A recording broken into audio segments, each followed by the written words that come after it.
I'm sure you saw the UCLA encampments. Yes. Where there were all these tents, all this chaos of these people on campus. Well, my friend Cam Higby and I, we had this idea of we were going to infiltrate the encampment. It was so easy. Did you wear a keffiyeh? He did. Did you do the whole thing? I couldn't get myself to do it. The second I almost touched it, it was like, ooh, musty. So I just wore a bandana. I love this musty word of yours. I love it. I'm going to adopt it. As you should. I will. So basically, I put on a bandana, I put on a pink bucket hat, and I went to Staples. And I bought the exact same red wristbands that they were using for entry into the encampment. And I went in there and I was eating their food. I was having conversations with them. And I was really just doing research of okay, what are the conversations that are happening in here? What do these signs say? I saw gender neutral poop buckets, which I can't get over that. What? Oh, yes. When I say they didn't have they're chemical musty. Toilets? No. Well, they said that they had something they could access, but if anybody didn't want to go all the way over there and want to stay in the encampment, oh yes, they shared the gender-neutral poop buckets. When I say these people are musty, I'm not kidding. They stink, they're unsanitary, they're unhygienic and unbathed. So I was in there, but one of the things that alarmed me the most, or two of the things I noticed. First of all, a lot of the people in there, they're not bad people. They're just young kids that are trying to find community and are completely misinformed about what it is that they stand for.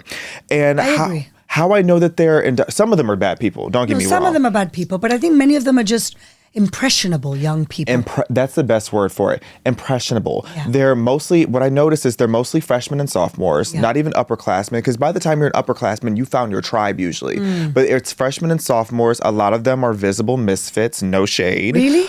Oh, yes. It's you name the niche marginalized group or just outsiders. They're visible outsiders who are looking for a sense of community. That's interesting. And with the pink hair, men that have never done push-ups in their life, all these different misfits. And what they had were signs saying, if you're a part of X community, you need to stand with Palestine, the place that doesn't exist. You need to stand with Palestine for these reasons. If you're black, it's because of racism. If you're Mexican, it's because of borders. If you're gay, didn't really understand what they were even trying to say with that one, because we all know what happens to queers in Palestine. Of course. But it was so interesting to me the way even Native American, they were saying that you should be standing with Palestine for all these reasons. So they try to take every little struggle or marginalized They hijack group. every cause and they make it about Palestine. They make it about Palestine every single time. So what I noticed is a lot of them just have no idea why they're there. They just think that they're fighting a good cause. They do. It's and true. they mean well. They mean well. But what they don't even know what Intifada means. No. They don't know what from the river to the sea means. Enchilada for them.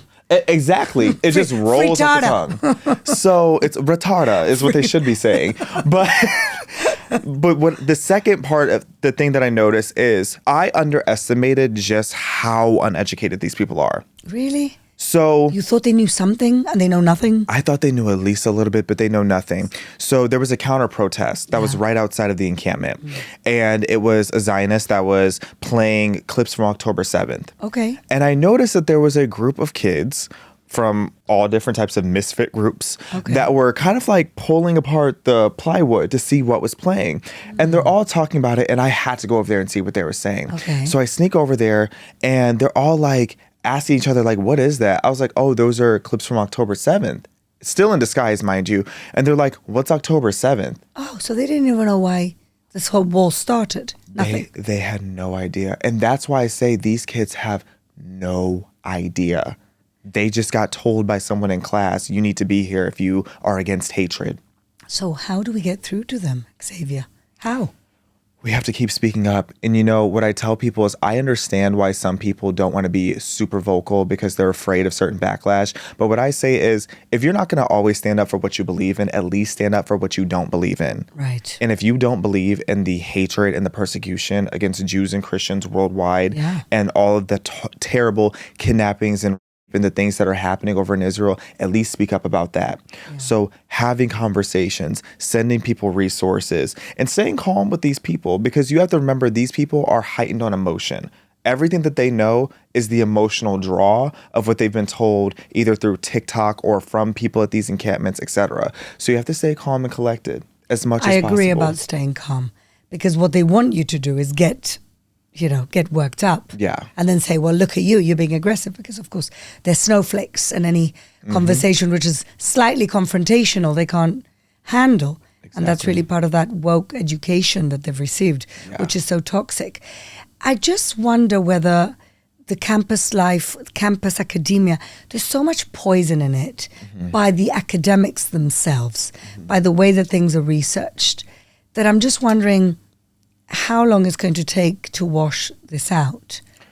Yeah, that is a question that is very concerning to me. Yeah. Because that's actually a third thing I observed while I was inside the encampment is how many academics were there. Yeah. I didn't expect so many teachers to be or professors to be there. Yeah. That was shocking and concerning to me. And what we've seen in America is there's actually so many statistics that show that the higher their education level, the higher the likelihood is that they're radically woke. And our education system is so corrupt. Yeah. It's such a cash grab. It is such a bizarre agenda that's happening there that I don't know how we begin to flush that out. Well, I think the good start would be maybe cut the funding from foreign governments that have spurious agenda of to deconstruct society. They know they can't beat America militarily. So what are they doing? Poisoning the minds of young people so that they turn against their own country. Isn't it true that Qatar is like one of the biggest funders for so many of our different universities? It's the biggest funder. It's horrifying. the biggest funder for many of the universities, and they're smart. They didn't fund buildings like Jews do. They decided to fund programming and grants and professors and chairs, academic chairs. And that's where the change occurred. But this is in the making for like 30 years. Yeah. This is strategy. They had a long-term plan. They've done the same with the think tanks. The minute universities don't have a financial incentive to be spouting this poison, maybe things will start to change.